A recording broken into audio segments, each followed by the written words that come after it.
Salom, hozirgina Telegram kanalimda juda ham bir qiziq izohni ko'rib qoldim. Bu odam ta'kidlashicha, ishoning, islomda ayollar hurmati boshqa dinlardagidan ancha baland. Xohlasangiz tekshirib ko'ring. Okey, tekshiramiz. Islom dinida bo'lmagan ayollarni olamiz. Misol uchun, xristianlikda. Eskidan xristian dinidagi ayollar bo'sh vaqtlarini qanday o'tkazishgan? Mana sizga javob. Ko'rib turganingizdek, ballarga borishgan, raqsga tushishgan, qo'shiqlar aytishgan, bog'larda aylanib, shu oylarga qarab, nima bilan, jentlmenlar bilan yurishgan. Nimaga? Chunki ular ledi hisoblangan, go'zallik timsoli. Islomda-chi? Islomdagi ayollar ballarga borishganmi?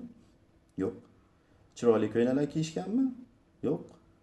Islomdagi ayollarning ahvoli mana shu eskidan. Balga chiqish u yerda tursin. Islomda ayol kishi erkak kishisiz ko'chaga ham chiqa olmaydi. Oldida erkak kishi bo'lish kerak. Nimaga? Chunki erkak kishi xo'jayin, ayol esa erkak kishining mahrami. Ana sizga.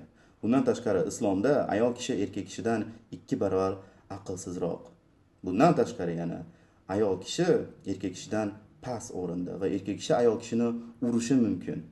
Undan tashqari 3 marta taloq berib, ajrashib ketishi mumkin. Yana bundan tashqari erkak kishi albatta 4 ta xotinga ega bo'lishi mumkin. Hurmatni qarang, juda ham ko'p hurmat.